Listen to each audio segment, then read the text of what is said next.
Salut à toutes et à tous et bienvenue à cette nouvelle édition direct ce soir. Et dans la partie débat de l'émission, nous allons parler de la guerre contre le terrorisme, cette guerre que mène l'Égypte. Et certes, nous allons parler de cette rencontre qu'a eu ce matin le président El-Sisi avec un parterre d'intellectuels égyptiens et de la société égyptienne, donc avec nos invités. Pour commencer, je vous rappelle donc que le président Abdel Fattah El-Sisi a rencontré ce matin un parterre de politiciens, intellectuels, journalistes, personnalités et représentants du peuple égyptien. Hier, le président Sisi s'est réuni avec la direction de l'armée et a annoncé la mise en place d'un commandement militaire unifié chargé exclusivement de la lutte contre le terrorisme dans la région de la région du Nord Sinaï. Lors d'une allocution à l'issue de la réunion, El-Sisi a estimé que la lutte contre le terrorisme dans le Sinaï serait longue et difficile. Je vous rappelle que ce 2 jours après les attentats meurtriers contre les forces de sécurité dans cette région du Nord Sinaï, à l'Arish. Là, lorsqu'on parle de cette réunion qu'a eu le président Sisi ce matin, c'est vrai qu'elle a regroupé un parterre de politiciens, intellectuels, journalistes, personnalités représentant le peuple égyptien. Là, il faut rappeler que le ministre de la Défense, Sabri Sobhi, était présent, ainsi que le ministre de l'Intérieur, Mohamed Ibrahim, Dr Ahmed Al-Tayyib, le chef de l'Azhar, le pape Tewodros II était aussi présent à cette rencontre. Et Sisi a alors affirmé que le nouveau projet du creusement du canal de Suez sera inauguré à la date prévue, c'est-à-dire en août prochain. Il a aussi parlé de l'économie. Il a rassuré le peuple égyptien sur l'état de l'économie, en affirmant que l'Égypte est sur la bonne voie et a retrouvé sa place, tout en indiquant que les taux de production n'étaient encore compatibles avec la croissance démographique.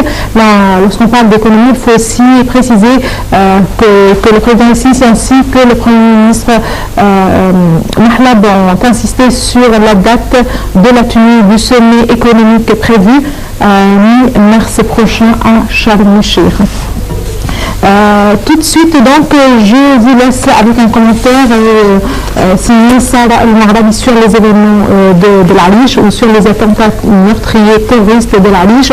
Je rappelle donc que le Nord Sinaï a vécu la nuit de jeudi à vendredi, une nuit terrible où les explosions ont violemment secoué la région.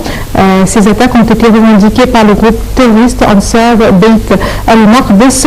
À la suite de ces attaques, l'armée égyptienne a publié un communiqué qualifiant cette violence de riposte aux opérations militaires à succès menées contre les militants islamistes dans cette région. Salam alaikum.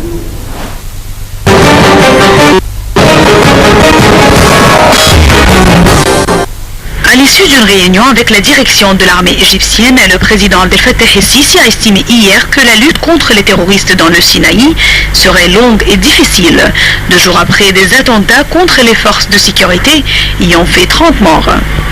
Le chef de l'État a annoncé la mise en place d'un commandement militaire unifié chargé exclusivement de la lutte contre le terrorisme dans la région du Nord Sinaï. Nous n'abandonnerons le Sinaï à personne, a encore dit M. Sisi, entouré des membres du haut commandement de l'armée et s'exprimant par moments avec colère. Selon lui, le Sinaï sera aux Égyptiens et nous mourrons pour le défendre. Jeudi, dans ce secteur, au moins 30 personnes, en majorité des militaires, ont péri dans des attentats coordonnés revendiqués par Ansar Beit al-Maqdis. Cette explosion de violence coïncide avec le 4e anniversaire de la révolution du 25 janvier 2011. Le Sinaï est de nouveau frappé par la violence la plus sanglante depuis de longues années. Ces attentats menés par des tirs des roquettes et une voiture piégée ont également touché des bâtiments des forces de la police et de l'armée, ainsi qu'une zone résidentielle où habitent des officiers, tuant 25 militaires. À Rafah, point de passage avec la Palestine, c'est un commandant de l'armée qui a été pris pour cible à un checkpoint, tandis qu'un agent de police est périssé dans l'explosion d'une bombe sur le bord d'une route à Suez. Selon la télévision d'État, les bureaux du journal gouvernemental Al-Ahram auraient également été détruits dans l'explosion. À la suite de l'attaque de jeudi soir, l'armée a publié un communiqué qualifiant ces attentats meurtriers de riposte aux opérations militaires réussies menées contre les militants terroristes partisans des frères musulmans dans cette région. Le Premier ministre Ibrahim Mahlab, les ministres entre autres de la Défense Sadri Sobhi et de l'Intérieur Mohamed Ibrahim étaient à la tête vendredi des funérailles des martyrs d'Al-Arish. Le chef du gouvernement a déclaré que l'Égypte entière pleure ses martyrs, adressant ses vives condoléances aux familles des victimes. M. Mahlab a en outre affirmé que les Égyptiens sont tous prêts à rendre l'arme au service de la patrie et que le terrorisme ne ferait que prendre plus forte l'Égypte. Le Mufti d'Égypte et Al-Azhar ont de même fermement condamné les explosions d'Al-Arish, appelant tout comme les différentes institutions de l'État, le peuple égyptien, à s'unir face au terrorisme.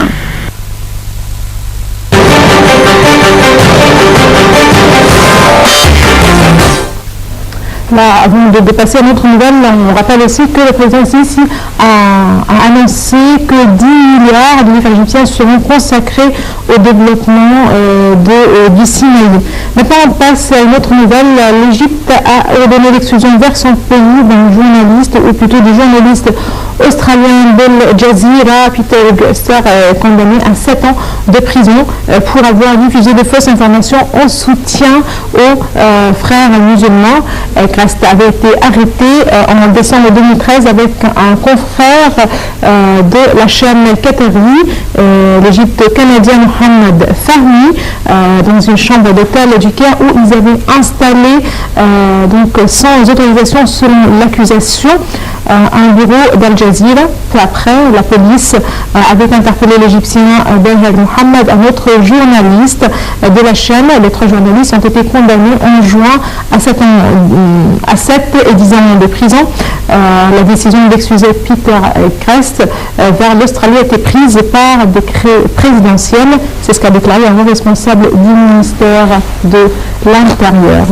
On passe au verdict, un verdict dans un procès pour espionnage du président destitué Mohamed Morsi qui encourt la peine de mort.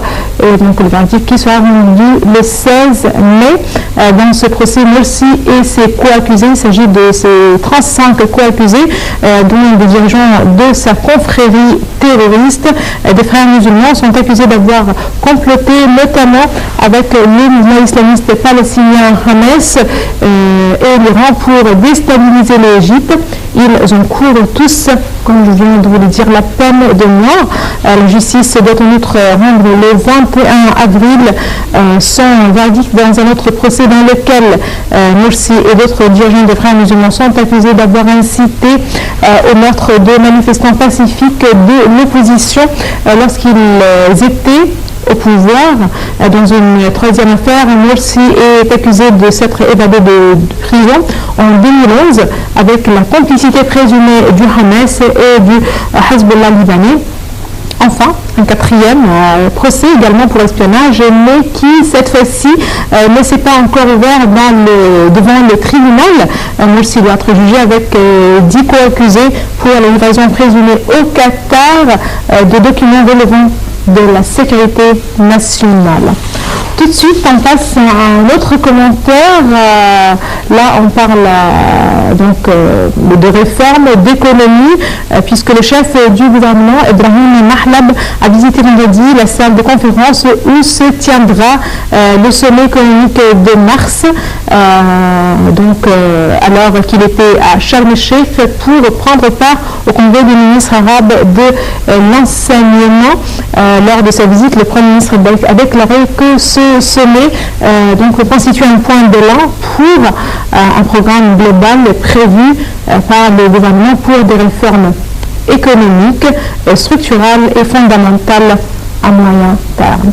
Je vous laisse tout de suite avec un commentaire signé Saval Marab. Juste après, je vous retrouve. Et donc, pour la partie débat, nous allons parler de ce dossier du terrorisme, mais aussi de cette rencontre qu'a eu le chef de l'État avec des intellectuels, des politiques, donc un parterre de la société représentant la société égyptienne. On va parler aussi des mesures prises par la direction donc pour un petit peu améliorer la situation, disons, sécuritaire.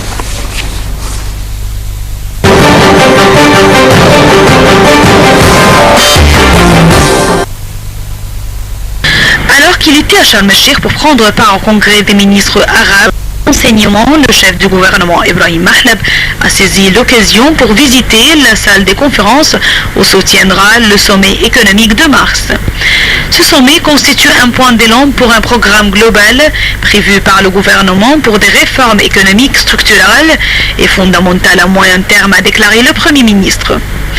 Il a expliqué une fois de plus que ce sommet permettrait d'exposer aux investisseurs les étapes prises par le pays pour son redressement économique, dont la plus importante, celle de la restructuration du système de subventions pour parvenir à une stabilité monétaire, relancer la croissance, attirer les investissements et créer de nouvelles offres d'emploi. Mahlab, qui a tenu à suivre les préparatifs logistiques et d'organisation du sommet, a indiqué qu'assurer une vie digne aux citoyens et améliorer la qualité de vie des démunis était l'objectif ultime de son cabinet. Le Premier ministre a en fait décidé la formation d'un comité sous la présidence de la ministre de la Coopération internationale, Dr Nagla El Ahweni, qui serait chargé de préparer le sommet économique et garantir sa réussite. M. Mahlab a également indiqué que le gouvernement travaille 24 heures sur 24 afin de résoudre les problèmes des investisseurs, précisant que les décisions prises en la matière ne visent qu'un seul objectif, à savoir l'intérêt du pays. Il a ajouté que la conférence économique de Sharm el-Sheikh prévue au mois de mars prochain n'est pas un événement de propagande, mais elle fera office d'une attestation du monde sur le changement de l'Égypte et d'un essor aux réformes entreprises par le gouvernement.